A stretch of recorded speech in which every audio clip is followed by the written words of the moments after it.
everyone, and welcome back to another episode of Once More with Feelings. I'm Michelle. And I'm Beth.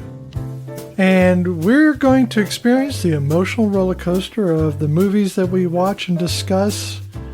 And we're going to see where that leads us. And hey, does feminism fit in somewhere along the way? I actually kind of forgot about that when we were watching this one. Because usually I have that in the back of my head, not this time. I did. And I'm not going to give any spoilers away, but it's possible. It's just possible it may pass. It actually, I think it might actually. But let's see. Squinting sideways, Let's see where it goes. Okay. So this week, my friends, we watched the 1996 movie, The Frighteners. And if you were as surprised as I was, Peter Jackson directed this one. I didn't really know who Peter Jackson was back in the day. So looking back, I'm like, oh. It was co-written by Fran Walsh. Yes, which is his partner. Right. This film stars Michael J. Fox as Frank Bannister, an architect who gains the ability to see and communicate with ghosts after his wife's murder. He uses his abilities to con people by pretending to exorcise ghosts that he himself has sent to haunt them. However, when a malevolent spirit resembling the Grim Reaper starts killing both the living and the dead, Frank must uncover the truth and stop the supernatural killer. Dun dun dun! Woo! This is such this is such an I want to say underrated. I do know Peter Jackson wanted it to be released at Halloween, but the studios pushed for a summer. Did not happen, yes. And I do think that because it was a summer release, it didn't do as well. I think it could have done better if it had been a Halloween release. It's not a scary movie, but it is a scary movie. So like it's scary. Kinda, yeah. It's my level of scary movie. I mean, I will look. I listen to podcasts about true crime and serial killers. Very morbid things. Yes, because I love morbid.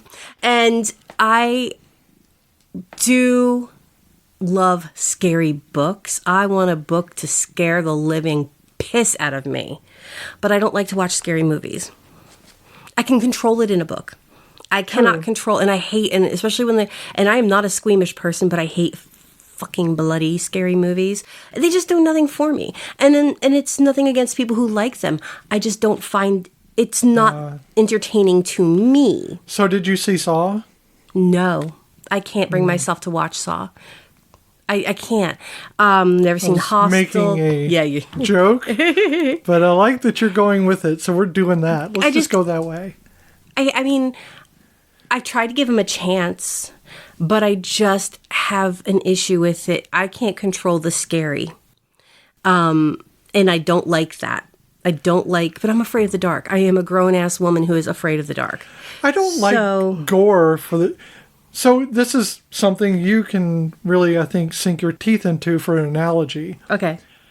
For movies, scary movies, it's much like eating things that are hot. Okay. You and I both like hot foods. We like spicy foods, but not for the sake of just being spicy. We want it to have that flavor, and it should have the right kind of heat for what you're eating. Not a front of the mouth heat. It's got to be the back of the mouth heat, because otherwise it's just not enjoyable. And that's what we enjoy about scary movies. The back of the mouth heat. It is. We want the fear that builds, the thing that builds behind you. Yeah. And it's never up front in your face. It's behind you. Because when you walk into a room and it's completely dark and you see nothing, you're not worried about what may be in front of you. Oh, I am. It's what you fear might be lurking behind you. I'm afraid of anything that's in front of, behind, inside, outside. No, I know. In the sense, that's what you're worried about. Oh, yeah. So you don't want the gore. You don't want to see the gore. You want the gore to be implied.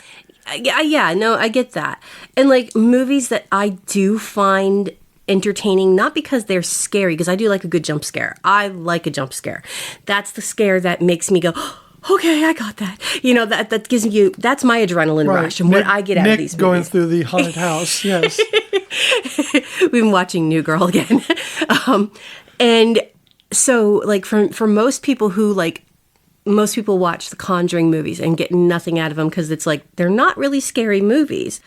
I enjoy them because they're not overly scary. And I enjoy them because they build the tension. They do.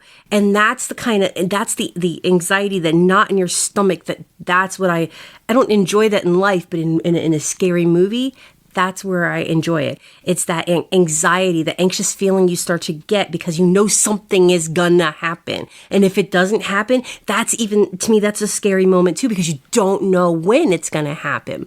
But in general, I just cannot enjoy, as much as I would love to, I cannot bring myself to enjoy most scary movies. And I feel like I'm missing out, and I know I am, but unless there's ghosts involved, I really don't want to, I can't. So yeah, unless it's a scary movie, unless it's like a ghost kind of scary movie, I just can't bring myself to enjoy it. Mm-hmm. I try. It just doesn't happen. But Frighteners is not frightening. It has its moments. It had its moments. It had its moments. Back in the day, in 1996, picture it, CGI was somewhat newish. It wasn't so bad. And even when you're cheaping out, like some movies, I'm not saying this one, I'm saying some movies, much like this one, that look exactly like this, some of those movies cheaped out on CGI effects. Oh, yeah. And at the time, this effect was really like the big thing, having, the shapes, the background to be part of a shape. Yeah. And it really used that to like great effect in this in 1996. But I think you're going to find that it doesn't really hold up today, of course, and nor should it. No, it should not. I liked the ghosts, but they were very similar to the Patrick Swayze ghost. It's that whole, see-through person, but kind of not see-through person. This is what I had written down earlier, and I did not use it, but this movie is the Disney version of The Conjuring in a way. It really is. Or maybe, it's so Disney-fied in a way that it's just kind of comical, even on accident. Yes. And a lot of things are played for comedy, but it is quite an accident that a lot of this is humorous. The jokes were not jokes. Like, they were there, but not, like, supposed to be slapsticky, ha ha ha ha ha funny. The ghosts were slapsticky in a lot of ways. They were. Tropey. Yeah. So the ghosts are played by John Astin. If you don't know who that is, think Gomez Addams, the original, and think dad of Mackenzie and stepdad of Sean Astin. Damn straight. Raised some good boys there, well, at least with Sean. I love me some Sean Astin. And if you ever get the chance, and if you want your heart to truly melt. He's Samwise. Well, yep. And yes, and go onto YouTube and look up Storyline Online and look up A Bad Case of the Stripes with Sean Astin reading it. It is so sweet. It really is. My students, we watch that a lot. The other two ghosts are Kai McBride as Cyrus and a beloved favorite of mine. Now, don't get me wrong. I am going to pontificate the wonders that is Michael J. Fox in a little while, because my teenage heartthrob that he was, it's deep and miles long. But I had this weird little crush on Jim Fyfe. Now, he is a dorky guy. But in 1988-89, he was on a show on HBO called Encyclopedia. And it was a variety show, and they would pick a letter, and they would do a whole episode about it. And honestly, the Leif Erickson song lives in my head rent-free. And if you don't know it, Leif, oh Leif Erickson, the Norse explorer. Okay, it's really worth it. and so I'm not sure you're selling it. I don't really care. So in 1988-89, let me see, where was I? I was in high school, so I just started high school. I always had this thing about, I don't know. I always liked the different looking people, but Jim Fyfe was not a traditional, like, gorgeous guy. He was just a dorky guy with cute, big blue eyes. And I just loved him on that show. And it and then I saw him later on in, now I did not know he was one of the Scoleri brothers in Ghostbusters 2.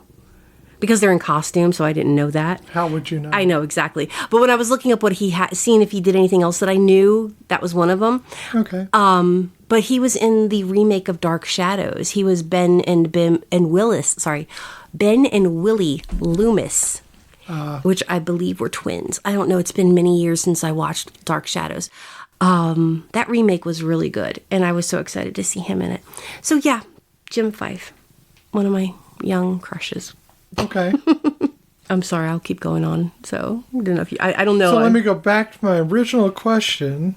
You can pontificate again on something else for an extended amount of time. Sorry, if you don't interrupt me, I'm going to just go off. How did you feel? How did I? Well, you didn't actually ask me how I felt yet, but now I'm going to ask you. Never let me get there. I never let you get there. It was the whole point of me asking the question that you interrupted and then continued on a bent. You got to interrupt me because I will keep going. You started it. I'm sorry. Okay. How did I feel about this when I first saw it? Yes. Well, first, I didn't know Jim was in it. Okay. I think we got that. I went into this as a Michael J. Fox movie with ghosts. I remember the trailers were not like scary, but they were interesting, and I've always been I always liked ghost movies. So, yeah, I don't really remember how feeling anything other than excited to see a Michael J. Fox movie. And it came out in 96. Where was I in 96? Oh, I already had baby by then, so I was not going out to the movies to see this. I saw this at home. I think we might have rented it. We might have rented it from Blockbuster. That's actually how we saw it. Okay. Was renting it from Blockbuster. Yeah, we just went to a store and actually rented a movie and brought it home with us physically. Yes. And I think it was on VHS. VHS, yep. Because it was before DVDs. I'm pretty sure it was VHS. Yep. Well, no, they had a choice. You could get them DVD or you could get VHS. We didn't have a DVD player. I don't think we had a DVD player yet either. So so we got the VHS. Yeah. I told you my mom worked at a video store once. It was a little dive when before Blockbuster became Blockbuster, and there were the little video stores. Yeah, right. It was at the corner of where my parents' restaurant was. It was cool. Okay. One parent owns a pizza place, and the other one not owned, but worked at a video store. So yeah, it was nice. So. I don't have any real memory of how I felt about Frighteners. Mm-hmm. I can't imagine I was hyped to see it just because it kind of sounded a little bit, I mean, it sounded dorky. I mean, because I think House was out at this time. House 2 actually was out at this time, I think. Don't remember. I could be wrong. Yeah, I don't remember. But it seemed like a lot of movies were playing on this angle at the time for some reason. Yeah. I seem to, to remember that. Yeah, I don't remember when House 2 came out. I don't think I saw House 2. I didn't see that in the movies either. Well, I didn't see that in the theater. I saw it on Cinemax, I believe. And why is House 2 so much better? Because House... 87. Yeah, so it was like almost 10 years later, or 9 years later, yeah. So House sets up the series, and House 2 is just written better. It uses better characters. Yeah. So I think it just survived based on having a good comedic cast. It did. Having good writing. And that's how I fell in love with this Alfa Romeo Spider for like a minute and a half of my life. But also, so our tie-in to House 2, which isn't really a tie-in, but John Astin's character, the judge, looks like the old man in House 2. I don't know if that was intentional or not, and I really wish I'd thought about looking that up. I think it's just whenever they go with someone old, it's an old prospector-looking man. Yeah, who we are introduced to in the beginning of the movie when the ghost hound dog, which we never see again after that season. Yeah, you never see the ghost hound dog. He steals... What does that mean? if you can see a dog ghost, but you don't see any other dog ghost, does that mean that some dogs do go to heaven? All dogs go to heaven. So that does make sense that you don't see that dog anymore. Yes, because maybe he Dogs followed. go to heaven. I know they do, because they're such good babies. Or to a heaven-like plane. Yes, whatever you believe in, but they all go to the good place. So the funny thing about the judge is that Michael J. Fox kept calling him Doc. He kept slipping up and calling him Doc, like, Back to the Future. Right. So that was a Michael J. Foxism. But yeah. So how did you feel though? So you weren't really hyped about it? I don't know. Yeah, like, I really I can't don't remember in '96 what I was caring about. Yeah, I had a 2-year-old. Because if I went to a movie, that's going to a place to see something. Mm-hmm. It's a special event. Yeah. Renting a video in 1996 was just another day. Yeah, and I think that's why I don't... Your biggest event is trying to return it and not get charged for it. I think that's why I don't remember exactly how I felt, other than I knew I wanted to see it, but I knew it was not something I was in a rush to see, and I'd eventually see it on DVD. I mean, VHS. Which makes you ask, why did we choose this film? Why? Because when we did see we remembered. We remembered. We remembered what about it? It was good. It was surprisingly good. That's what I remembered about it, is that I enjoyed that whole, like, there's a play in this entire film that I think is done by a lot of things, but maybe not done as well, and I think it may be accidentally, or maybe not. Maybe Peter Jackson is just insightful when he directed this. And he wrote it, so, Right. and he was part of the writing crew. But when we're talking about humans who are alive, the living world and the ghosts, even though it's very Disney-fied, there's something that I think it's the degradation or the decay of the ghosts as they keep existing that kind of like puts me into it almost induces its own stress. Mm-hmm. You see all of the ghosts as they start out the film decaying a little bit more every time they do something. They lose their ectoplasm.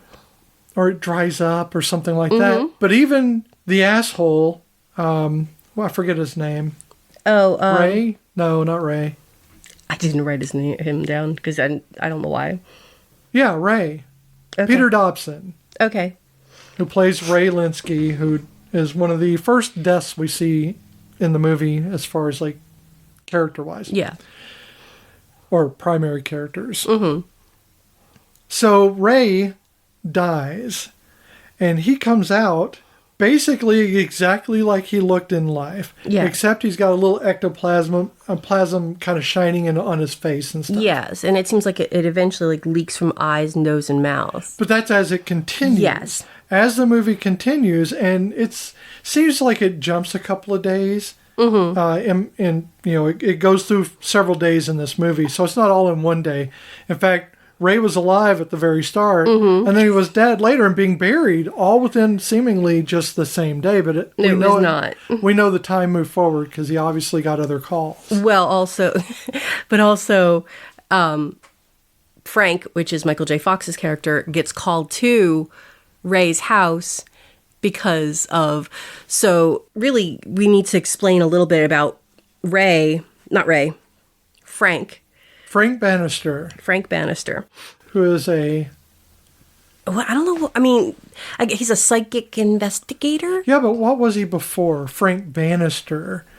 Was he a carpenter? Because he was building a house. He's not a carpenter, though. Bannister. I guess that's what they expect. Is he a Hulk? He was an architect. Yes. Frank Bannister was an architect. Oh my God! Come on, Peter. I expect better of you. So my thoughts are all over the place, y'all. It could be Frank Drafter. Oh my Lord! So he is in a car accident with his wife years before, and another Bannister, and she does not survive the car accident, but there's a mysterious number 13 carved into her forehead. Right. And his box cutter is missing. And that's the backstory. That's the backstory in the really long monologue from. Wasn't it the police officer? Jeffrey Combs. Oh, Milton yeah. Dammers. From Dammers, I was trying to remember his name. So Milton, who is an FBI agent. Yeah, he's weird. Who has spent his life in cults trying to infiltrate them, has gone quite crazy. Mm-hmm. And he has a lot of mental issues, but he's also very much, I guess, respected in the field of craziness. Guess so. Because a sheriff out in the middle of nowhere calls him in. Because he can't prove. So Frank can see ghosts after that accident. He can see ghosts.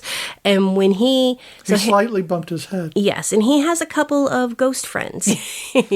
That'll come next week. And he has a couple of ghost friends, and and that would be Stuart and Cyrus and the judge. And they kind of go into houses and they wreak havoc and then leave one of Frank's calling cards, and then the people find it, call him, and it's really on the nose. It's basically this is like Ghostbusters, but in a scam. Like if the ghosts were working with the humans to make money. It's a very scammy thing, and it's all like the card is presented as the thing is happening. Yeah, so it's a little like, no one's gonna. And the thing is, it's a lot like one of the movies we've seen recently in which they just believe. Mm-hmm. People just believe that ghosts exist. It's happening. The minute he says there's ghosts, they're like, oh my God. It. Well, Ray didn't really. Even though he got conked in the head with a frying pan out of nowhere, he's still sitting there going, this is ridiculous. This is ridiculous. So Frank can see ghosts, and all of a sudden he notices a 36 or 37 on Ray's. I think it's 36. There's a number on Ray's head. It's glowing, and he's like, "What's with the number?" And nobody else can see the number, so it's the first time he's seen it. First time he's seen it, and it disappears, and he's like, "I gotta go," and he leaves, and then shortly thereafter, Ray's ghost appears.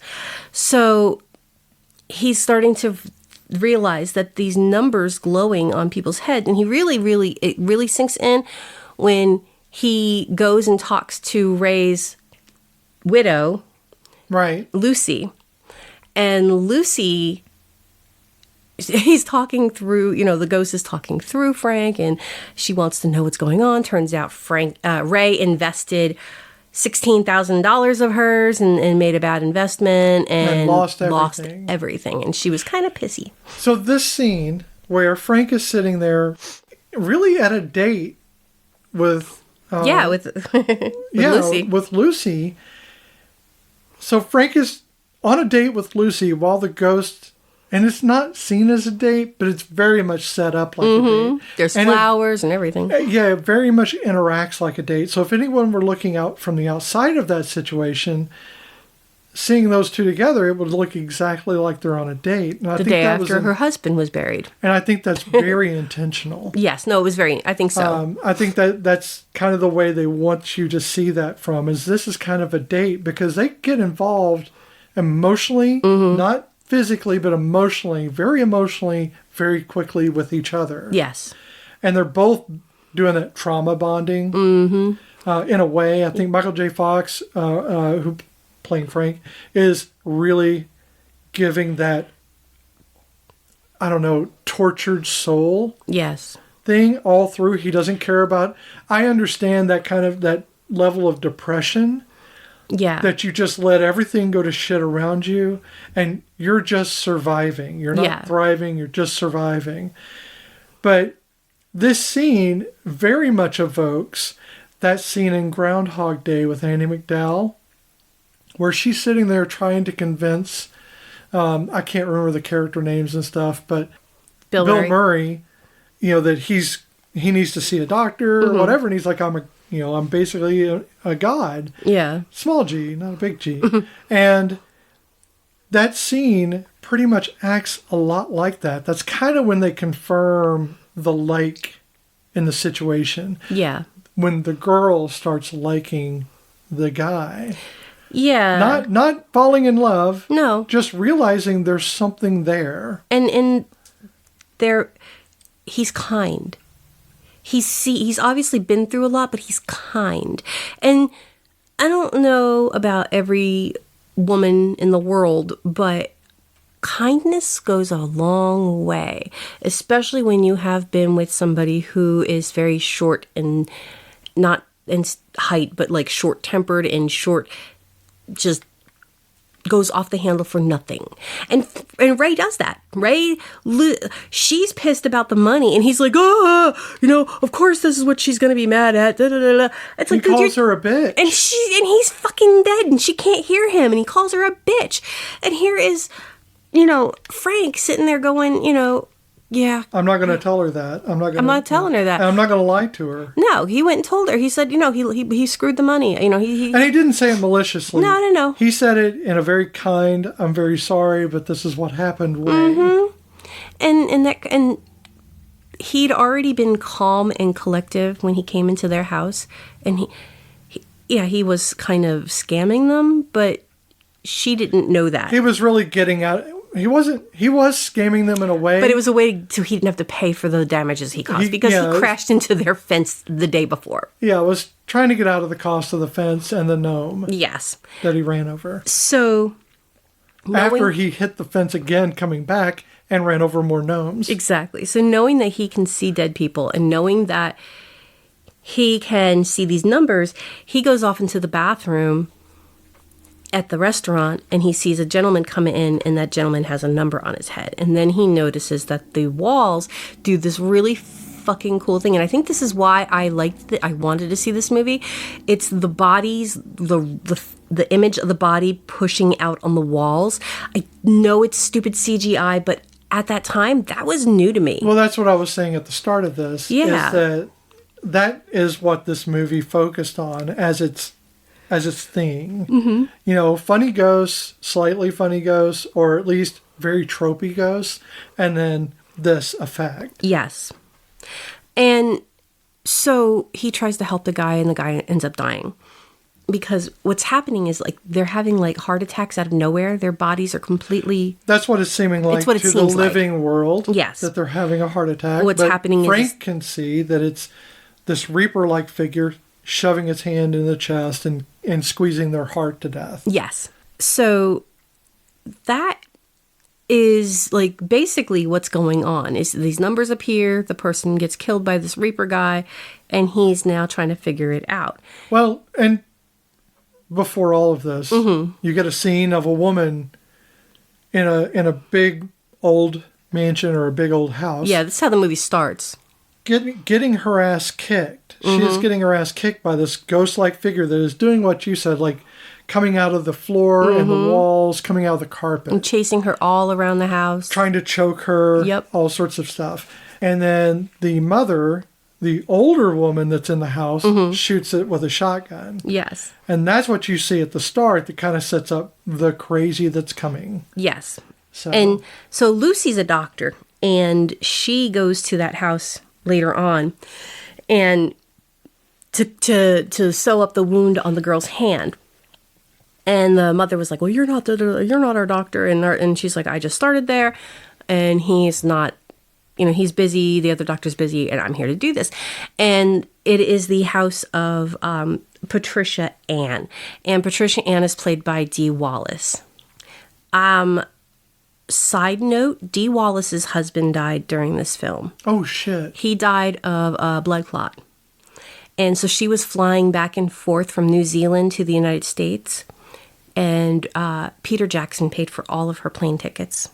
Yeah, that's messed up. And that was just such a kindness that even though she's, Dee Wallace... That must have been very hard for her to do this movie. Oh, my God, yeah. Because it deals in...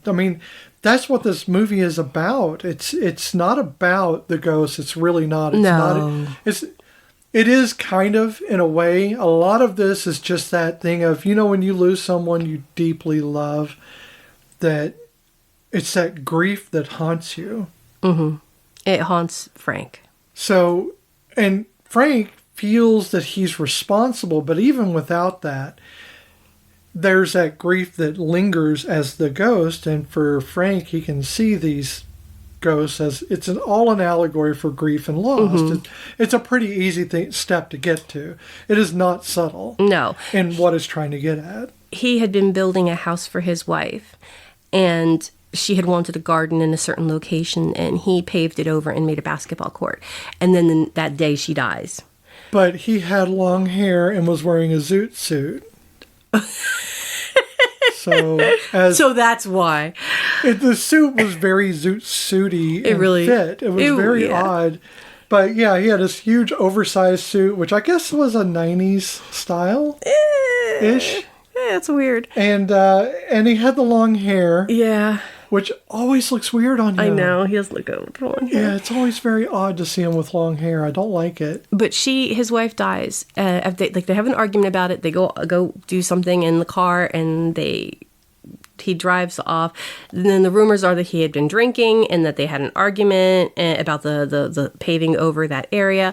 But when we meet Frank and he's trying to survive, the house is still not finished.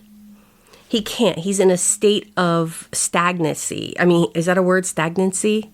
Stagnation. Stagnation. He is in a state of stagnation. He cannot move forward. He is stuck. He's stuck in his grief. He is stuck in his life. Right. And all he can do are do these ghost hunts, quote unquote, air bunnies. So I do say so a lot. We were pointing that out earlier, and I'm like, geez, I do say so a lot. So in case you're wondering where this was shot, just so you know, it was shot in New Zealand. Surprise. I'd never noticed that. I didn't either. Until now. But this last time watching it, I'm like, this is so obviously not anywhere in the U.S. No. But also didn't think twice about Peter Jackson, but I really didn't know who Peter Jackson was. So he did this movie shortly thereafter doing Heavenly Creatures. Right. And as our clue for this was Danny Elfman he did the music for it. And he did it without even knowing what the movie was about because he liked Heavenly Creatures so much. He said, I don't give a crap what you're doing. I am doing your next movie. Yeah. So that's part of... And that was, again, Fran Walsh and Peter Jackson both wrote Heavenly Creatures for 1994. Yes. And so we were talking about how there's a lot of details in this movie that maybe would have been ignored in most movies that are in the same vein.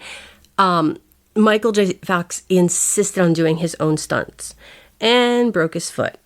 Yeah. Yeah, so while he was recouping, Peter Jackson said it was great because it gave us time to fine-tune the writing. But it also meant he wasn't really agile on his feet during that time. No, and so here's my time to talk about how much I love Michael J. Fox. I do. I have since I was a kid. Watching him on Family Ties, I loved him. So his character being Alex P. Keaton, and we have a child who's named very similar, not exactly that, but it's very similar. And I didn't even think about it until years later when my mother pointed it out to me. He's always belonged in my heart. And I can't even explain it why I really just love him. But I hate that I watched the documentary about him. He's human and he fucked up and he did make amends for all of the shit that he's done. But his wife, Tracy, I love their love story. I love that they met on Family Ties. I love that they're still together. And she's put up with so much shit from him. But while he was filming this movie, he decided that he was so tired of being away from his wife and children that this was the last movie he did. This is the last motion picture he did. He took Spin City after this. Right. And so, yeah, this was the last. Which was great. Oh, yeah. But this was, the last movie that he did. But here is the timeline, y'all. He was diagnosed in 1991 with Parkinson's as one of the youngest individuals to have had or have that diagnosis. This was in 1996, so he had already been struggling with Parkinson's for 5 years. Right. And there are moments you can see it. Yeah, I mean, that's going to happen. There's he no way has a around it. stiffness in the way he holds his head. Here's the thing, though. Even though you know this is what is happening, Michael J. Fox has always had some movements that you attribute to Michael J. Fox. Oh, yeah. He's had that head kink, head tilt thingy he does. Even so, even with that, it is very easy just to see Michael J. Fox and not to see the impairments. No. Because it's like when we talked about Cyndi Lauper being in a film, when she's acting, when Cyndi Lauper is acting, it's easy not to apply, for whatever reason, to not apply the fact that she's just a singer trying to be an actor. Michael J. Fox, you do not see the disability because all you're seeing is Michael J. Fox. The tree is too big to see the forest behind it. So I think that even though it's there, it's just not a factor for you. No. I was just, for me, I was hyper aware of it this time because I was looking for it. But for me, it was the timeline of knowing that he was diagnosed in 91. This was filmed in 96. He didn't come public with it until 2000. So we didn't even know for years that was something he was struggling with. Right. So, I mean, it's just amazing because it's not an easy disease to fight with. It's not. And watching that documentary about him, it breaks my heart because he's just so, y'all, I'm going to lose it when something happens to him because I just, again, all my life, Michael J. Fox. But back to the movie, I had to go off on that one. So the thing that I had, there's some issues I had with Frank. He's not a perfect guy. Oh, no, he's not. Number one, he is highly unlikely to stop and help anyone unless it's going to help him at the start of this movie. Oh, yeah. He changes very rapidly because he does have a good heart. But Frank has got some issues. He's scamming people. That's already bad enough. Even doing it to survive doesn't absolve you of that. No. But the fact that he uses these ghosts and he's literally using them up. The older man, the judge, he is falling apart. Yes. He's drying. He says ectoplasm's drying up. Yeah. And so the ghosts, while they seem to understand that this is a bad thing, don't seem to be too worried about it. But it's still like you're using these ghosts. You're literally taking them from their graveyard, I guess. Yeah. And then using them for your own benefit. That's messed up. But then again, Frank is wallowing in his own issues, in his own grief and loss. And when you're in that state, you're not going to really want to do anything, much less the right thing. No. It's very easy to get into the gray matter of good and evil when you're feeling that kind of loss and feeling that vulnerable to the fact that you may have caused all this. Because he doesn't know. He doesn't know what happened in the accident. Obviously, some of that was his fault. The accident itself, probably his fault for not paying attention or being a little bit drunk. Yeah. Because we're not 100% on what exactly happened. We just know. We know in the flashback. Oh, he did, right. Yeah. We do know what happened in the flashback with her. True. So at the very end, and that's what he recognizes in the film, he recognizes that it isn't actually his fault. While he is not blameless, he is also not to blame for the death of his wife. And he does carry that guilt deeply with him. Well, and when anytime you have grief and loss in a film, you're looking for that redemption arc. And Frank's whole movie, this whole movie is Frank's redemption arc. Yes. But in a lot of ways, I think that it can be seen as, that redemption and forgiveness for the mom. Yeah. And this whole thing. She dies at the end. Yeah. Her daughter, Dee. Dee Wallace, yeah. So the reason why it's funny because the reason why they picked Dee Wallace, why they cast her, is because she's so sweet they would never suspect she did it. Yeah, no, because I mean she's E.T.'s mom. You know, the mom. And when I E.T. first saw it, it worked because I never would have suspected her. I felt bad for her. And that's the thing. So when Lucy goes to help Patricia, I couldn't think of her name. When Dee Wallace's character, she goes to this house. It's an old mansion-y house, you know, one of those old Victorian painted ladies. Not even a painted lady, just old. And it's Patricia and her mom. And she wanted to take her out of the house for stitches. And she's like, she can't leave the house. And the mother's very, very strict. And that's when Lucy notices a huge bruise on Patricia's neck. And she thinks the mother did this because she's not thinking there's a ghost beating the crap out of her. So she thinks she's immediately suspicious of the mother. Tries to talk to Patricia and is like, are you in trouble? And, you know, and she's like, no, it's okay, you know. But the mom corners Lucy and is like, she's a liar. Don't let her talk, you know, convince you. So she's sitting there. Turns out mom's right. Mom has been right. But you don't know that. And so she goes home, and this is before Ray's death. She goes home and she's like, why does it look familiar? Why does it all sound familiar? She goes and gets this serial killer VHS, and she's watching it, and it's talking about Johnny Charles Bartlett and how he had killed 12. Well, it was about her. Well, it was about him, but she was the side. Yeah. So it was about. So she was his girlfriend. Patricia Ann was his girlfriend, and while both were put in prison, he was given the electric chair because, again, he murdered 12 people. And he didn't get to take it home. He had to sit in it and die in it. Yes. So he wasn't given the electric chair. It was that was his only option. It was, you know, death or cake, and he chose death. He was presented with the death. Yes. And he chose death.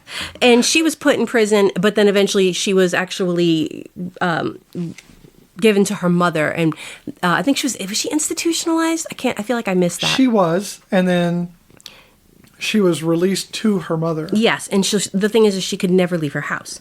So, well, I don't think that was actually part of the bargain. Yeah, no. I remember somebody saying that she couldn't leave the house. No, the mother said she doesn't leave the house, and I could have her locked up anytime I want. But I don't think this was not like a thing of her being imprisoned in her house by the law. This was more her mother being smart enough to know that this girl's going to kill people. Okay, I feel like I missed that then. But I could be wrong. Who knows? It's nebulous. Ooh. So here are some interesting facts about them that were brought up in the movie. I am not Ash and Elena from Morbid, so I am not going to be able to do this with any justice, but 2 serial killers were mentioned in this movie. The first one was Charles Starkweather, which is kind of the inspiration of Johnny Charles Bartlett. Charles Starkweather and Carol Fugate, which is his girlfriend. I'm not sure if I said that name correctly, but for 2 months, in a 2-month period, they killed 11 people and 2 dogs. Yeah, the natural born killer did. Yes, they did. And that's why he said, you know, he has to get more than Starkweather. And when they got 12, he was like, oh, I beat Starkweather. But I appreciate that he's keeping score. Yeah. You know, I think a lot of serial killers, they just kill as many as they can. Mm-hmm. And it's not really about the actual competitiveness. Yeah. And again, I don't even know if Morbid did episodes about these guys yet, because I'm still listening and I have not heard all of them yet. So, and I am going to torture this name. So then later on, he mentions another serial killer, and it is Andre Chikatilo. I'm sorry, I know I butchered that one. I feel like you just Chikatilo. You just Chai Rogic was it? I mean, really, basically, but it's Andre Chikatilo. It's like a WKRP in Cincinnati episode now. Okay, well. I don't know. You're probably right. Who knows? So he was convicted of 52 murders. but they were in the Damn. Ukraine. Now, here's the thing. He traveled all over Europe. So they are thinking that if they were able to identify all of his victims, it would be in the triple digits. Because He was busy. He was very busy. So that is why Bartlett says that, he wants to have more murders than that dude. And I think he called him the cannibal, but I don't think that was his name. I didn't see anything about the cannibal, but I don't even get dressed on some days. How does he kill this many people? That's, what is that, 2 or 3 a day? I don't know. I mean, I don't have that kind of energy. I know, it's a lot of work, but Serial killers have a real type A personality. they really do. But so you remember when Bartlett says, that, he's not even an American, why should another country have, that's this guy. So that's who he was talking about, because this guy was in the Ukraine. So, yeah, they actually do mention, actual serial killers and how they're influencing this movie. Neato. Because when we get to the end, he's on number 41. Yes, 41. She's 41. She's 41. So that would have been, there would have been 41 murders. And he was not near Mr. Andres, because I'm not going to try his last name again, his numbers. So that was the links. So with that in mind, Johnny Bartlett is really trying to get you don't know it's him, but when you start putting the pieces together, the numbers on the forehead that are appearing on these people, it's starting to click together that this is Johnny Bartlett. Right. But they know, so when Frank and Lucy put it all together and they realize it's Johnny, they still don't have any suspect towards Patricia. But what they do know is that not only can this Grim Reaper / Bartlett monstrosity kill people, but it can also kill ghosts. Right. In fact, the Reaper takes his scythe, which has that cool snapping action where the blade folds out. I know. I always loved that. It's a switchblade. Even back when I first saw it, I was like, that's a really cool effect. Sickle, that you slam it on the ground, it bam, shoots the thing out. But he kills the judge. He was in the that's he kills the judge, but he kills Stewart. And when they get killed, apparently they go boneless, and they just got a pile of ghost skin. I guess it's supposed to be ghost skin. That's a very hard thing to say together. Ghost skin. So did it just happen with Stewart? No, it didn't just happen with Stewart. It happened several times. Okay. With Ray and so forth. Well, we don't know about Ray. Yeah, because we just saw his head go. It was the old man. Oh, the judge. Because you cut him in half, so I didn't realize that. I know, but you see him fall to the ground all boneless. Oh, okay. There's no bones left. Oh, okay. So, and the same thing happened with Stewart. But the thing, and this is what I was talking about before, the play between the living and the dead. The dead can still affect the living in a very real way. Even if they can't see it, it still happens. Yes. As Lucy is rushing to get in the car. Mm-hmm. Is it Lucy? Yes. Yeah. Okay. God, man. As Lucy rushes to get in the car at that point because she's running away. Yeah.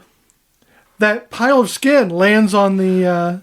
Oh, I missed that. And it makes me jump every single time. I wasn't looking because I was writing, so I thought it was his head that hit the... No, it was the whole pile of skin. Oh, gross. And I expected her to jump.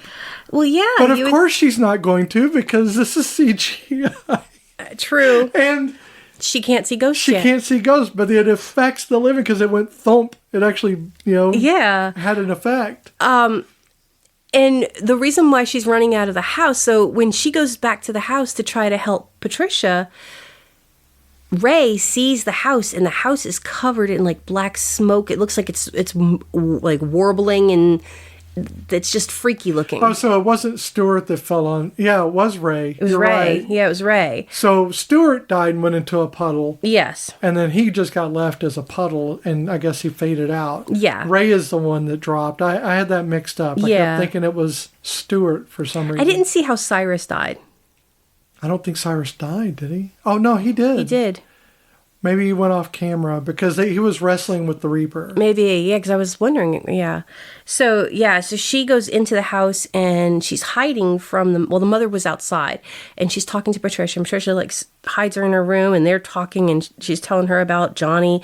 And then they go and look at the newspapers and there's an urn in Patricia's room and she says, it's my punishment. My father died shortly after this all happened and my mother's punishment is for me to keep his ashes in my room.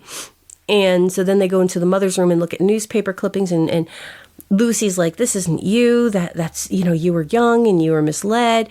And the mother comes in. And so Lucy, or Patricia puts Lucy in her mother's closet. And she's like, escape when you can, I'll get her, I'll distract her. And so she ends up like downstairs with the mother making tea. And then Lucy notices the box cutter on the top shelf of the mother's closet. That belonged to Frank. It says FB on it. And so she sneaks out of the house and that's all when, and then the thing starts chasing her, but she doesn't really quite know that. And that's when Ray gets killed because he's trying to stop the thing from going after her. Right. And she goes back and she tells Frank that she'd found the box cutter. This all escalates very quickly. Very quickly. Frank actually is going to kill himself so that he can become a ghost and fight the Reaper. Yes. Because at the time he doesn't know who it is. No. But he just knows he has to stop it because he doesn't want young Andy McDowell to die. Which is... because a number... Trini, yeah. Trinidad is an awesome name, by the way. Yeah, Trini Alvarado is Dr. Lucy Linsky. Right. So and Johnny, she is very much the Andy McDowell of this film. She's very sweet and very, like, projection. She projects kindness and everything else. Understanding. And because there's somebody, I didn't say it earlier, Johnny Bartlett is played by Jake Busey. And if you have any question, you look at that last name and you're like, I wonder if he's related to Gary. Just look at his face. He's the great-grandfather of Gary Busey. He is his father's son. He looked just like his daddy. There's no denying that man's genetics. So yes, he's gonna blow his brains out because he's like, I need to fight with them on his level and be in his plane. And Lucy's like, no, I can help you. She's like, wait, I can kill you for you. Yeah, die peacefully. Unalive yourself in a smart way. So she gives him a injection, not of meth because it's best to snort that apparently. We go on some weird rabbit holes, y'all. Yeah, you got to look things up if you don't know about them. And we didn't. Now we do. So he is given an injection and put into a cooler. Yeah. With many different medical things. Yes. I think what looked like maybe uteruses frozen in a row. Yeah, and you were telling him to eat them. Those are there for you to eat. That's the only thing he was going to have to eat in there. He has to survive. He needed to die. So while he's freezing his ass off in the literal sense, Dammer shows up. And he's like, I don't agree with any of this that's happening, so we're going to the cemetery. So Dammer is the expert. Yes. Who doesn't seem to understand anything that's actually going on or happening. No, he's oblivious. He is a foil to Frank at every turn. He's just in Frank's way. He is. And he's got this little Hitler haircut. And that was actually, what's his face? The actor's choice. Jeffrey Combs. That was his choice. He wanted to have that Hitler haircut, and they ended up giving him the prosthetics to make his ears stick out a little bit because he has a bit of short of the mustache. The fucking little Nazi is right there, So the whole thing with Dammers is that he's an expert. He's been obviously tortured. Yes, and self-tortured, and he is fully on board with all the cults that he's gone into and come out of. He's gone too deep, I guess, is the way it goes. Yeah. And he really kind of Sergeant Pimentos all the way through this film, where he just loses his shit at every turn, but he doesn't actually solve anything. He doesn't actually help anything. He only harms, and he keeps going after Lucy, who is an innocent in this no matter how you cut it. Yeah, I mean, she's not involved in any of this. He keeps kidnapping her. Yeah. Under the authority given to him by the FBI?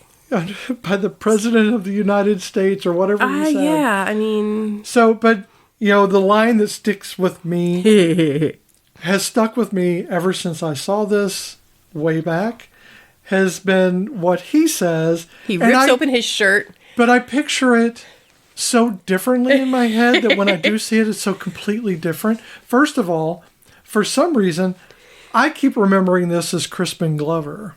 Because it has a Crispin Glover flavor to it. Yeah, but I also picture this part happening in the graveyard, but it doesn't. It happens inside a room in the hospital. No, this is actually outside because remember he thinks he's pushing the car. She's in the car and he's standing in front of the car and he rips open his shirt and he's got the scars all over his chest and that's when he says the line. Oh, maybe it is outside. He's standing in front of the car. Okay. Oh, because he rips his shirt open several times. Yeah. For some reason, I keep thinking this is Crispin Glover. Mm-hmm. It's obviously not, but in my mind, that's what I'm picturing for some reason because he is acting that strangely. Yeah. And the thing is, I don't think Crispin Glover acts. Yeah, but I think that, when I keep picturing this, that is the reenactment of Crispin Glover. And he says as he rips his shirt open, my body is a roadmap of pain. And he is he has been tortured, and he has tortured himself, obviously. Mm-hmm. But Frank, this is kind of like a reflection of Frank, of how he has tortured himself. Yeah. So he keeps getting in his own way. So in a lot of ways, Dahmer is that personification of... Physical personification. Yeah, of Frank's emotional state all the time. He is his own worst enemy. Yes. He is causing all his own pain. And he could have set all those ghosts to rest long ago, but he kept holding on to them. Mm-hmm. So it comes back to that not letting those ghosts go, and they keep, drying up on him. Yeah. As they age over time in a way because their ectoplasm dries up. Yeah. And he keeps holding on to things because he can't let them go, because if he has to look at himself honestly, he's afraid he's going to see that he did do it. Yeah. But it turns out, and that's why, his redemption isn't really internal, it's external. Yes. He physically, sees that happen almost exactly the way it actually happened before when he wrecks the car. And what's her name? Oh, I can't think of her name, but it's the reporter. The reporter. Because he's trying to save her life. Because she's got a number on it. She's number 40. Yeah. Or 39 or 30, something yeah, something like that. But he's trying to save her. Well, she falls out of the car because he crashes in the same exact place because he has a flashback. Mm-hmm. And when she's on the ground, he sees this happening again, and it reminds him of his wife having it happen. Now, yeah, and his wife had a number 13 on her forehead. Right. So that dawns on us that, okay, so Bartlett is still doing this. So he's still going. And, when he was alive, he ended at 12. And then he was put to death. And the afterlife, he keeps going. And he's been killing people for years.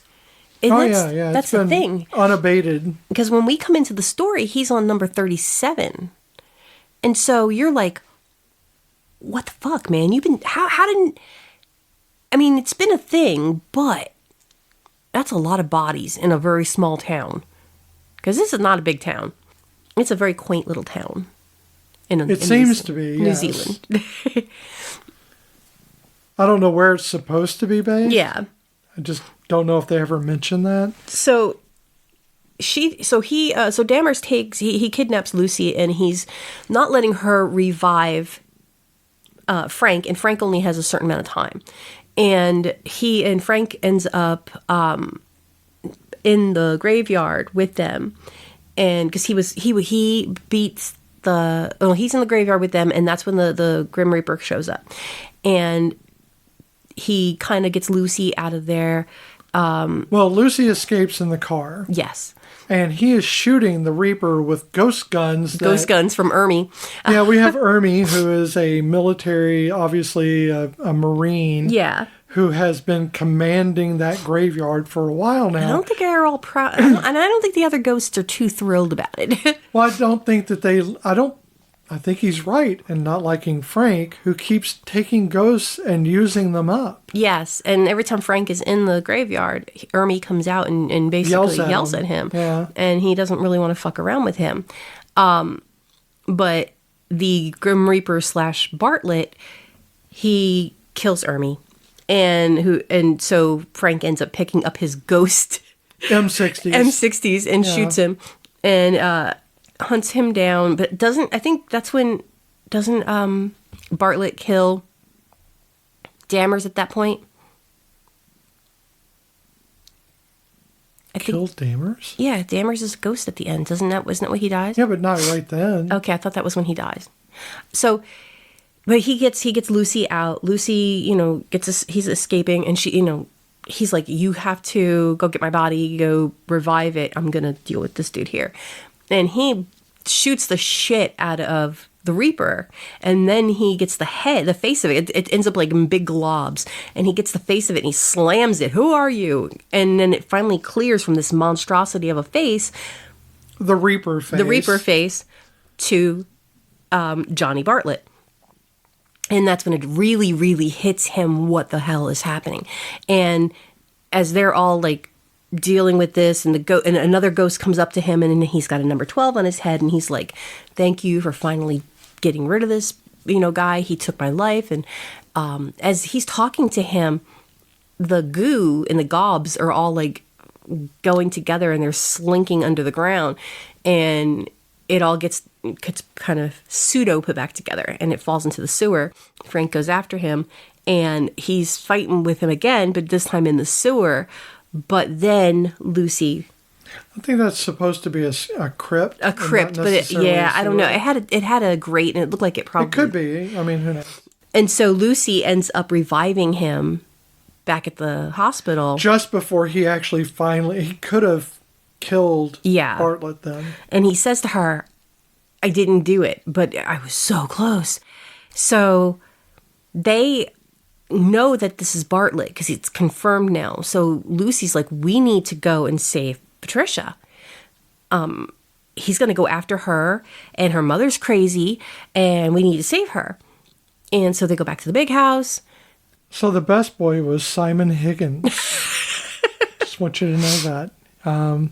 That's important. You watched last week's episode. There's no best boy joke in this one, but in case you want to know, the best boy, Simon Higgins, he was the best. He was the best of the boys that day. He's the best around. So I couldn't help but notice that the doctor, Lucy, is never the one patching someone up. Only one time. Just only at the very start where she's being paid to be a doctor. Yeah. So when Frank gets shot, she does not patch him up. She just holds him and yells at him. Yeah. Like movie doctors, I guess. But she doesn't ever patch him up. And then when the older doctor who hired her becomes involved, he starts telling her what to do as if she's a nurse. Yeah. I'm like, did he hire you to be a doctor? Did he hire you to be a nurse? That's really annoying. Yeah.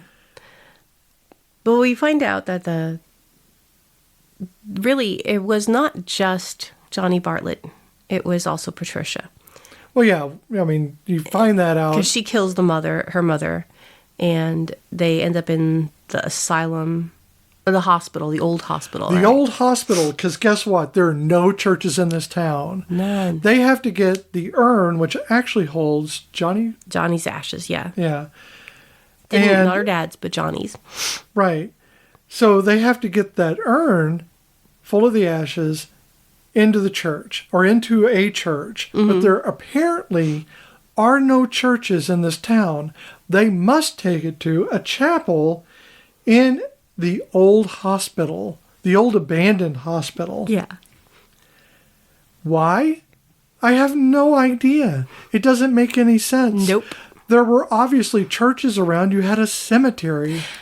Yeah, I mean, unless the logic is that's where he committed his murders. But it wasn't what they said. They said we need to get him to a church. And she goes, there's a chapel in the old church, or the old hospital. She's been there 3 days. She's been to this town for 3 months, she said. I'm saying. She has not had enough time to find out about the, quote, old hospital, end quote. She just started working at the new hospital, end quote. And what the hell, man? This is where we should have gone. This is not in America. Well, yeah. Because the first thing, she's making a house call. Which isn't a thing. No. It hasn't been a thing in a very long time. Yeah. I mean, there's just so many things that we just I didn't think about then. I'm just like, oh, that's just movie logic. No, this is New Zealand. It kind of is movie logic in a way. It really is, because, yeah. In order to insert the doctor and still have the thing where Patricia can't leave the house, she has to go there. Yeah, that's true. Yeah, it's so weird. But overall, though, they figured out, blah, blah, blah. People die, go to heaven. Heaven is awesome. He sees... They don't really equate it to heaven. No, they don't say but heaven. But it is that same, good versus place, evil, and then you have the good place and the bad place. Yeah. I particularly like at the end where they have the representation of, the devil or hell. Yeah. Being this giant worm. Yeah, it was the worm from Tremors. I'm pretty sure they just recast him. I like to think of it as the hell sandworm graboid. Ooh, I like that. It's long, but I think it fits because it's also a very big entity. It really is, and it eats those evil ghosts. It rips them apart into pieces and swallows them up. Yeah. So I guess that's their just punishment. But let's face it, they killed a lot of people in between them. Why you wait until they die and decide to go into the light? Yeah. Before you can do anything? And the thing is that you can in this universe, you can choose to not go into the light. And a lot of ghosts don't, which is why the cemetery is chock full of spirits, because they must not all go into the light. But the light represents either side, either this heaven-like creation, the good place, or the bad place. Well, I think that's so let's just sidetrack to the movie Ghost. The bad guys, when they die, the shadows come and pull them down. I love that effect. I love that effect. And then when they are dying, they're good, the light. Well, see, in this movie, you don't get a choice. You just get that one light, which is kind of good because you see that light in the tunnel and you're going, oh, I'm going to heaven. I mean, the light is kind of the judgment, though, right? It really because is. Once you get into it, it tells you what... But you don't know that. Yeah, you just either go to the good place or you go to the bad place. And you go to the bad place hard, people. And I remember thinking, are they just going to go to this good place? Yeah. Because he dragged them there? That's kind of bullshit. Yeah. But... And then you're happy that they don't go to the good place because they don't deserve to go to the good place? And I like the ambiguity of it because it leaves it open for a diverse amount of religions. This isn't all necessarily Christian theme. No, they mention a church, but they don't go to a church. They go to the chapel in the hospital, which is non-denominational, and everybody is welcome. And so... Consecrated ground, which could be any... Literally. Religious denomination of any kind. Yes. And I believe a graveyard is consecrated ground if it's with a church. Yeah, a graveyard is... A cemetery is without a church, and a graveyard is with a church, I think. No, cemetery is with a church. Graveyard is a standalone. I always get them backwards. So, with that... I could also be wrong. But that would be considered consecrated ground as well. But they decide to go for the institution, hospital / chapel. But they don't lay onto the actual specific of religion. They make it ambiguous. No, you're right. Oh, so graveyard is with the church? Cemetery is the broader reference for consecrated ground for burial, so it's still consecrated ground. Oh, it is still consecrated. Well, graveyard implies a smaller burial ground, especially one associated with a church. So not necessarily having a church, but associated with one. So you know why I think of it like I put it with the church in my head? A yard is like a backyard for a house, and a graveyard is a yard with graves in it for a church. See, as a entirely lifelong atheist, my knowledge of cemeteries and what they represent for churches is almost nothing.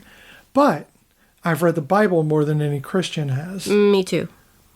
So yeah, at least let's put it this way. I'm not going to knock all Christians, but the ones I know personally have not read the Bible as often and as much as I have in my past. I read it a lot. I don't know why I did. The stories are interesting. No, I don't think that's it. I'm not trying to critique or anything. No. Because it's not my thing. No. It's other people saying they can have their thing. I think I read it a lot because I was trying to understand why this pervades our moral standards. Well, no, our entire society. Mm-hmm. My society, the one we live in America, it just pervades it. Yeah. And I don't understand it because it doesn't seem to make any sense to my logic. Yes. That's really as far as I'm going to go on that because I am not going to yuck someone else's yum. Mm-hmm. Have your thing. I like how you threw a kink statement, an affirmation of other people's kinks towards religion, and I appreciate. I think that if we look at Dahmer, we can say that religious cults, and religions themselves can be a kink. Oh yeah, no. I kind of agree with you on that because Dahmer's is a bit of a twisted little kinky bastard. I think everybody has their thing, and I'm saying they're free to their thing. Me being an atheist does not mean that I don't care about people. It means I don't believe in a God. That means I don't believe in any God. I just don't believe in them. And it is a lack of something. It is not a belief system. Yeah. And where I don't necessarily follow Christianity, I do believe there are gods, and I do believe that there is a God, and there is also multiple gods and goddesses, and that they are entities, and I also believe in elementals, and I believe in a lot of things, because you know what? Why the hell not? And see, as an atheist, I'm okay with that. Yeah, because doesn't bother me. Am I hurting anybody? No. Because it's not my issue. Exactly. It's your issue. And now you have to deal with your gods. And I don't, because they're not my gods. No, I mean, you have to deal with the fact that for you, gods exist. I don't have to deal with that. It's not my thing. And the great thing about that is I can walk away from that and never think about it. And you can do your thing and never think about me. I mean, and for me, it's a case of I don't have a quote-unquote God, because that's a lot of responsibility that I just don't have the time and the energy for. But I do know that they exist. I feel like the world, the universe, anything around me, there's too many things unexplained that I cannot explain with science or logic. There has to be more. And because of that, I can't say that those things don't exist. Well, my thing is that I hope that they do exist. Mm-hmm. Because that would be great. Because I am very much for justice. Mm-hmm. And if that means justice will come to people who have acted certain ways, I am all for it. Oh, yeah. And when we're looking at the justice that is paid in this movie, we're talking about Dahmer, who kind of receives justice because now he's a ghost. Because he's thwarted Frank every single time and gotten other people killed. Oh, yeah. Because he's a dick, and he poured the ashes out before they got in the church. Oh, yeah, because he was... I forget, that's why, he wasn't dead yet. He's such an asshole. Oh, my God, he is such a dick. And, of course, the murderers. Bartlett and Patricia. Bartlett and Patricia. They both deserve the justice they get. Yeah. And you're glad that they get it. And I think Frank, even though he obviously didn't pay for any of his part in this by going to jail for DUI or whatever. Yeah. He tortured himself enough to where I think that was the redemption. He paid his price. Right. And I think there was redemption there, and he was forgiven by his wife. Yeah. In the good place. For the brief moment he saw her, it was kind of like a Harry Potter thing. I like how Cyrus, in the beginning of the movie, he's complaining that he's stuck in those 70s polyester clothes. And because when you die, you are stuck in the outfits that you're wearing. And that's why Ray is in a jogging outfit. You know, he was out running. And when they're in the good place, he's got a whole new outfit. Both him and Stuart are both like styling. Yeah. And that's when I'm looking at Stuart and I'm going, see, now that's why I thought she was cute. That's why I thought she was cute. So he's adorable. You can't help that.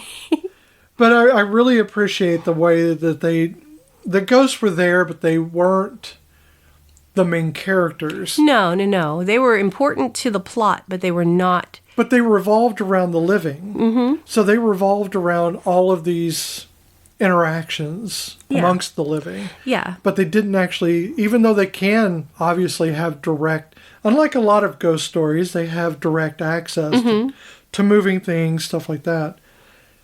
But it doesn't change the living. It just annoys the living. Yeah.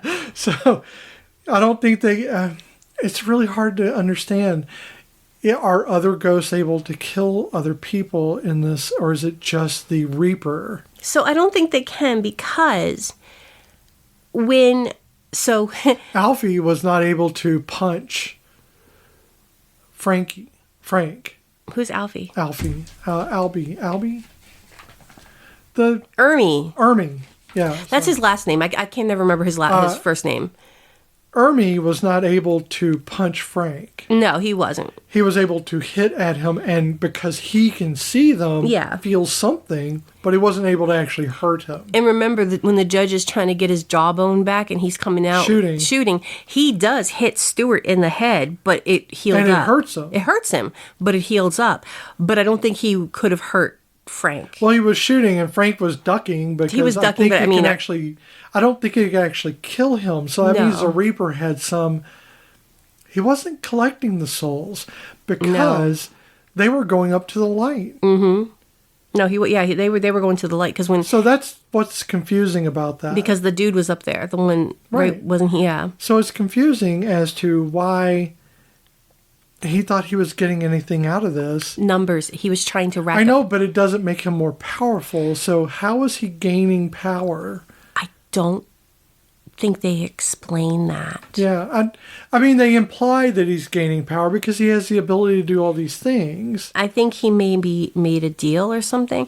And then like later on, we find out, because when You got a whole backstory for the Reaper. But like there's the happily ever after with Lucy and Frank, and the sheriff shows up and he's like, "Do you know anything about Ouija boards?" And he's like, "No." And the sheriff was like, "Well, I found like a whole stack of them at Patricia Ann's house, and we think that she was after she was released to her mother, that she just did nothing but try to summon Johnny Bartlett, because they're all accepting of this fact." It's again, there's this kind of thing where in some of these movies that we've reviewed recently, the complete belief in this is baffling. Mm-hmm. It makes the movie, it somehow isolates the movie into this one very specific genre. Yes. And it's very strange how it's just accepted. Yeah. And the audience kind of just accepts it because otherwise they would take too long, I guess, for Frank to try to convince the sheriff this is all real. But since ghosts have such a hold on the living, because they can actually move things easily and stuff like that, it does tire them out, because when they tried to move the bed around, it was really heavy, and they I guess it dries up some of their ectoplasm. I think so, because like when he comes to the house, to Ray and Lucy's house, and he's like, "Where the toilet bowl's slamming, and where did they move the table 360 degrees and da da da?" And they're like, "No. Did the bed go up and down?" Yeah, because they stopped doing it. And later on, he's mad at them, and he's like, "What the hell happened, guys? You didn't do half of what you're supposed to do." And that's when they're like, "Well, the bed was tiring, you know." So it's definitely, it takes a lot out of them. It really had a lot of echoes of House too. You know? I know. I mean, in a lot of ways, it kind of has that, but a lot more Disney. Yeah, oh, definitely, It's a lot more Disney because you don't get any sense of like real dread. The ghosts really lose nothing. Yeah. If they go, they just go to the good place or the bad place or whatever. But they don't actually suffer anything. But we don't know that either, because even the ghosts didn't know that. Right. So but it's like when I'm you saying the overall storyline is Yeah. very Disney-fied. But I like that, like where the humans don't know where they go as an afterlife. Like we do not in reality know where we go as an afterlife, if there is an afterlife or if there's nothing. We don't know. But the ghosts also don't know if there's anything more for them if they are killed as ghosts, because who the hell would even think of that? Yeah. It's not even you're a ghost. Da, da, da. So how did you feel about this movie? I am Upon rewatching now. I liked it. I really, I don't. It's so funny. Now we have a new scale. It's going to be Tremors or Short Circuit. It kind of is. And on the Tremors to Short Circuit scale, I am Tremors being the best, and Short Circuit so far as the worst. I'm gonna put it just maybe above Chicago, below While You Were Sleeping. Okay. It was, where is that on the scale, though? I mean, I'm gonna say we need to build a scale of like our of 10 movies, and we can like squeeze them in between. I don't know if I want to rate movies. No, I don't want to rate them, but like just in our little weird, I think it was good. It was good. It was as good as I remembered it. Okay. So I can't say like again. But you're telling me you like it. I liked it. How did you feel about the movie? I hadn't gotten to that part yet. I was still trying to get my likes part out. I feel like it touches on death in a very interesting way. I my love for it is still there. I can't verbalize my feelings. I'm really bad about verbalizing my feelings, but which is really bad for an emotions podcast. But here we go. I think that's a reality for most people, though. That's kind of why we're talking on a podcast like this, talking about our emotions. It made me nostalgic for watching a lot of Michael J. Fox movies. I kind of want to go back and see a few more. It reminded me of who he is, but who he once was. Because he's not the same person he was, and because he can't be. He physically cannot be. And no one is the person they were. But it also made me sad in the sense that the role is more serious than most of the roles he plays. But this character, he's so sad. He's not a happy person. At the end, he's kind of lighthearted. But even then, he's still very serious. He's not a happy person. So I don't know if that was just a director choice, or if it was an actor choice, or if it was just Michael's exhaustion with acting. You know, because he had done so many movies, and in a short period of time, and like I said, this was when he decided he just was so tired of being away from his family, and also he was 5 years into Parkinson's. So there's so many factors, but the character is very, not dour, because he's not mean. He is kind, but he's very just not happy guy. There's nothing happy about him.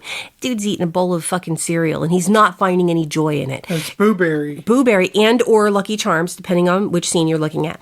I just thought that was funny because I saw the Boo Berry box. I was like, are you kidding me? Yep, he's eating Boo Berry.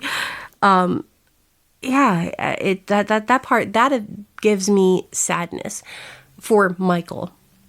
But otherwise, it's an enjoyable, stupid little romp of scary that's not scary, and with a cute storyline. And you're right, it's a Disney scary movie. What changed for me, because I don't exactly remember what it was about the movie that I liked before, how I felt about it. Yeah, it's been years. But it does itch that need for justice that I have. It does itch that, and I enjoy that part a little bit, but it just seems like they still got off very easy. They did. I mean, they did get ripped apart and sent down to hell with a freaking worm thingy. But you don't get to... You don't get to see it happen.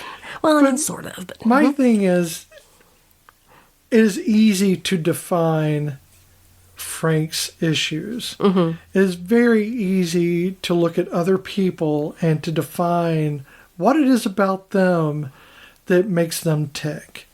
It is much harder when you see the thing that you're seeing in them reflected from you. Yeah. And dealing with loss and grief is nothing new for anyone. And we all endure it. And I think that's why this movie probably resonates even beyond the funny ghosts or the humorous parts or aspects of the movie. It does seem more serious. It seems more serious because the laughter is all very muted. The funny moments are more about the reflection you would see in a stand-up comedy through a pane of glass from a funeral home. It is muted. And that, I don't know if you've ever been to a funeral in which you're the participant, where you're actually there to mourn someone you care about. There is almost like, and I don't know if it's for everyone, but like for me, I lose my hearing almost. It is almost like I am not able to process everything that's happening around me. My hearing goes kind of out. My attention is gone. And I'm not even thinking about what's happening around me. And I'm not thinking about the funeral. I am dissociating. And you don't get to really process your loss and your guilt and the things you wish you had said, the things you wish you had done before they were gone. You don't get to process any of that by the funeral. No. The funeral is a precursor to what you're going to feel later. Funeral is always for the living. It is for the living. In the movie, you see that it gets to be used for the dead, which is kind of a nice thought. But really, it's the people that are around the casket that get to watch this happen. They're the ones it's for. And at the end of the day, you still have to process everything after. The hardest thing to deal with at a funeral is that night, after the funeral, when you come home. It is the worst feeling in the world. And I experienced that with my mother. My father, on the other hand, I did not experience that with. It is probably the kindest thing that anyone's ever done for our family. It was an experience I've never experienced before. In which my mom's best friend from high school, and they were all into their 60s, invited us over because they were all family friends and they knew my dad. And when he died, at the funeral, they said, come on over to our house. They have a rec center. It's basically a 50s diner. Oh my God. It was like built into a building huge outside. Detached garage that was turned into a rec center. Yeah. Yeah. And we sat there in this, what was it, a Shake Shack or it was like a booth, a malt shop kind of situation. Eating cobblers, looking at pictures. With the checkered floor and everything, and the 50s accoutrement. And just reminiscing. An accoutrement. And we were reminiscing about my dad and going through photos, and my mom was leading the way on all this. Because they were divorced for a long time, but they became good friends. But nobody was crying. It was such a celebration of his life at that moment. It was the one time I think there was a good outcome to a funeral, if there ever could be. Because his death was so surprising. But that was so much closure in that one moment, in that one night. Yep. Right after the funeral. But you just don't get those every time. You don't get to have... And it was already like a weird situation because like I literally just found out. I like came back from court that morning. Yeah. And had finally finalized my divorce from my previous marriage, even though we'd been separated for 10 years. And then you came home from work and told me your dad had died. And I was like, what the fuck? You know, this whole day is so weird. It was up and down. And it was just such a weird... Yeah, it was emotional roller coaster. Because we did not expect his death. So I understand what Frank is feeling. Losing my best friend a couple of years ago. Yeah, when Joe died, yeah. You understand loss and you understand the guilt from not doing more. And I think it's important that this movie has that veneer of comedy, or you just cry through the whole fucking thing. Oh, yeah, you would. It allows you, almost like that night with my dad, at my dad's funeral, to have that time to talk and to laugh and to think about the loss in a productive and a really uplifting way, that he's gone, they're gone. You have to process that loss, and then you learn to kind of keep it with you. Like all these memories of the people that I know, they'll go on with me because I carry them. Yeah. Not because they can walk themselves, but because I carry them now. It isn't an honorary thing. I'm entrusted with that memory of them. And it's the same for our kids with us. Oh, yeah. We get to be immortalized in the memories of the people that come after us. And I think this movie... now, for me, meant so much more than it meant back then, when I never really... The only loss I'd experienced were from comrades who died in war. Yeah. That is the only thing I had to process. And I know it seems weird. If you don't know them, like their family, they're not family. They were people I fought with, and I did not know most of them. You have guilt, you have loss, you have PTSD. Whatever you gain from that is what you take with you, and you carry that. But you're not carrying them. Their family is carrying them, not you. But a personal loss, like the loss of your family, the people that you've grown up with, is so much harder to bear. And if you are in love with someone, like he's in love with his wife, it is a very heavy burden to drag around with you and expect any lightness of being. It is hard when you're weighed down by that weight. Yeah. I think that his way of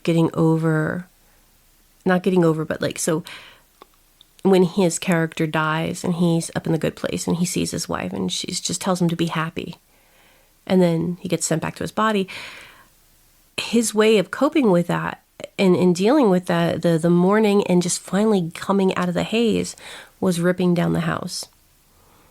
That was his symbol. That was the unfinished work. This was him, and he held on to it.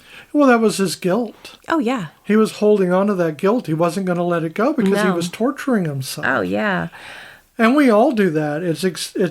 I think this movie has so much to say about it that it hits you in the face with it multiple times, that people should be able to walk away from this film with a very serious amount of insight into maybe their own loss and stuff, because it is over and over again about loss and about grief. I don't know. I think that the comedy is there to lighten the mood of your contemplation. And I appreciate that. And I wish this movie had been done at a more serious point in time, or maybe in a more serious bent. I don't want it to be remade, because I don't want to take Michael J. Fox out of this. No. But if it were to be remade, let's say if it were to be remade, to keep some of that comedy alive in it, but to really delve into the background, into the things that happen, because those are all very lightly done. They don't delve into what his issues were at the time. Yeah. It's all exposition given by Dammers and so forth. And I think that this movie could be a drama. It could be. It could very totally be much a drama and a lot less comedy. Even the Disney-fied Ghost, I think, are somewhat Disney-fied, at least in their reality. Yeah, because because like, even like Stuart, when he gets out of the back of the car and he's like gonna throw up and his cheeks puff out and then he ends up puking out of his ears in Ghost. Yeah, it's very Disney-fied. Yeah. But if you were to delve into the emotional aspects of these ghosts and Frank's use of them, and then, really get into a serious mode with this film, it could be very dark and very horrifying. Yeah. But I think that it could be done well. Oh, I agree.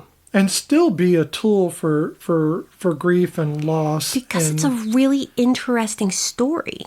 Having this serial killer continuing his because that's a horrifying thought if you think about it. And especially because, again, I listen to Morbid and I listen to a lot of true crime stuff. Think about these fucking animals who destroy human beings. And if they could still continue in the afterlife, that hurts my head. And yeah, I think that is a different and interesting twist. I never, when I remember watching this the first time, honestly, even watching it this time, because it had been so many years, I fucking forgot what the numbers, when the numbers appeared, I forgot what they stood for. And it was startling, wasn't it? Yes. I was like, oh my God, is that a countdown? Is he, I've forgotten about it too. And when he sees it, his reaction to it mirrored my reaction to it, going, what the fuck is that? I don't remember that. So it was a great concept. So we keep saying Disney-fied, but it was rated R. Yeah, and that's the thing, is I think that it is billed as a fantasy horror and not as a comedy, but there is comedy in it. It's got comic moments. Well, let's say it has levity. Yeah. But honestly, because in the future we want to do Legend, and while Legend is not a comedy, there are light moments. There are moments that make you chuckle, and it's usually with it's the ghosts who are Disney-fied. That's what makes it a lighter film, and without them, this would be such a darker movie. Well, without them being in that Disney-fied kind of presentation, without the silliness of the ghosts, there would be zero fun in this. Oh yeah, no. It would be delving into the real blood and guts of the loss and the pain and guilt, and how Frank isn't processing it. Oh yeah. How he's just he's literally living in it, and that's a representation of the house. The only good part of the entire place that Lucy finds out when she goes there and looks around is that basketball court that him and his wife had fought over is torn, is the concrete's torn out, and it's a beautiful garden, very well manicured, because that's one thing she wanted, right? But yeah, Peter Jackson did not want it to be a rated R, and he censored a lot of stuff so that way he could get it to a PG-13. But they said no, it's going to be a rated R, and they were justifying it with oh well, he shot this many bullets into a door and da da da. So They're ghost bullets. Yeah. So that's Actually, why the shotguns were pretty jarring. Yeah, they were. And he's using that water gun that looks like a gun, and you can't even find a water gun nowadays that looks like a gun. They put this orange caps on everything. But Peter Jackson was like, well, then fine. And one of the deaths, and I don't know which one because my research did not tell me. Doesn't mean it's not out there. I just didn't find it. But one of the deaths was particularly gruesome because he was just like, fuck you. I'm gonna earn that R then. You're gonna give me an R, I'm gonna earn that R. Because really it's not an R movie. Not in any universe. I think, like the worst death in the entire movie, the one that actually was like, holy shit, is when Ray's face got chopped off. Oh my god, yeah, when his head he ripped his face off. Yeah. I'm like, that came out of nowhere. Sure, yeah, comical death, spike in the head, and he melts. Yeah, stuff like that. That was like a swipe and just ripped his face right off. I was like, that is some Predator shit right there. Yeah. So, do you think we passed the Castellini? Okay. I don't know. I think it does. I think it does. So there have to be at least 2 named women characters with at least 5 lines of dialogue each. Lucy and Patricia. The mother. And the mother. She doesn't have a name, so it's not named. But Lucy and Patricia both have names and dialogue that's more than 5 lines. Yeah. Those characters must have a conversation, not necessarily with the other woman, either not about their partner or with their partner, future or current, and not about their relationship. Well, Lucy never talks about her relation. Like, really, they don't, her and Frank, honestly, other than the chemistry that they actually have, they don't, until they kiss at the end and they're at that picnic that they set up outside the house, they don't even mention a relationship between the two of them. They're just talking about what's happening. Now, Patricia talks, she doesn't talk about Johnny until later on. Right. So every other time, when she does talk about Johnny, it's not about their relationship. It's about her getting put in jail and him getting taken away from her, but not the relationship until later on when it's out in the open of who she really is. So they've had conversations. Yeah. At least one of the other women has to be integral to the plot, meaning that if she were written out of the film, it couldn't reach the same ending. Okay. If Lucy was written out, I don't think it would change anything. But if Patricia was written out, even though she's not in the movie as much as Lucy, it would change a lot because Patricia is integral to the whole, the murders. Right. I think you're right.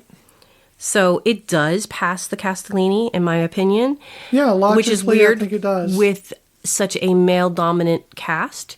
Yeah, the only sticking point I have is, the older doctor ordering the younger doctor, but that could also just be not because she's a woman, but because she is younger and defers to the older doctor. Yeah. The more experienced doctor. And it was a scary moment. She's trying to bring this person back to life. Yeah, she's trying to. And so panic, and he's just like, well, you do this. And, I think it was a case of situation, not sexism. Right. Exactly. So if you would like to watch this movie on your time, unfortunately, it is not streaming anywhere that we could find. But you can watch it. You can rent it. You can do your things. You can rent it and stream it. And it is available on Google Play, Apple TV, Fandango, and Amazon Prime. All of them. Same price this time. They got together and agreed, $3.99. Now, next week, here are your clues for next week's movie. Y'all, give me some feedback. I want to know that this is worth my time. I love doing it, and I want to keep going. But if no one's gonna try to guess, then I don't know if I'm really doing anything good here. But okay, so here are our 2 clues. The first one is that the 2 main characters, the actors did not get along. They didn't hate each other, but they didn't get along. The other clue, and this one might give it away. Again, this is just a Google search away, my friends. This movie is described as romancing the Ghostbusters in the Temple of Doom. And that is my 2 clues for next week's podcast. Great. Sounds good. So thank you for sharing this emotional experience with us while we explored The Frighteners from 1996. We'll see you in our next episode. This has been Once More with Feelings with Beth and Michelle. You can find us everywhere you listen to podcasts. Be sure to follow us on Instagram and Blue Sky at OMWFPod. Visit our page at oncemorewithfeelings.podbean.com or send us an email at omwfpod@gmail.com. Take a moment to subscribe and rate us online. Bye, everybody. My body is a roadmap of pain.